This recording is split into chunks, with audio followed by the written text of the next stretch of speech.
No-show kanina si Senador Bato de la Rosa sa pagbabalik ng sesyon ng Senado.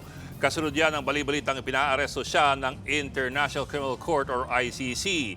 Sakali namang meron ng arrest warrant ang ICC, ang sabi po ng DOJ, pwede nang isuko si Senador Bato sa ICC. Nasa frontline ng balitang yan si Camille Samonte. Kung maglabas ng arrest warrant ang International Criminal Court laban kay Senator Ronald Bato de la Rosa, ipatutupad daw ito ng Pilipinas ayon sa Department of Justice. May dalawang option, extradition o surrender sa ICC. We will have to comply. You're correct in pointing out that one of the possible effects would be, or one of the possible situations would be just determining the length of time when it would actually be implemented. Kasi depending on the route that you will take. Kahit hindi na miyembro ng ICC ang Pilipinas, posibleng magkaroon ng diplomatic implications kung hindi ito susundin. Mas mabilis daw ang surrender kaysa extradition na daraan pa sa DFA, DOJ at sa Korte. Gaya ni dating Pangulong Rodrigo Duterte na inaresto sa kaisinuko sa ICC. Hihintayin pa rin ng DOJ ang desisyon ng Supreme Court sa petisyon kaugnay ng pagsuko kay Duterte. Naghain din noon ng petition for certiorari si De La Rosa para questionin ang kooperasyon ng gobyerno sa Interpol at ICC. Sa ngayon, wala pa ring natatanggap na warrant ang DOJ.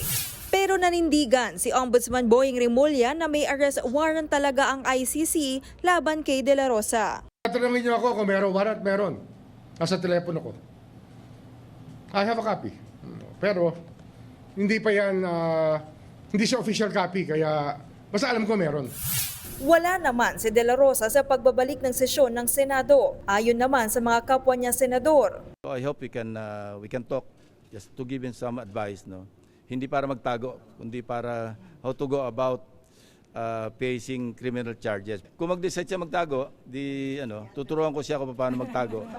The joke lang. If they think that they should arrest him, arrestuhin nyo, dalhin nyo sa polis, dalhin nyo sa korte, let him file what he has to file, the bail, kung habeas corpus, kung anuman, then let him have his day in court.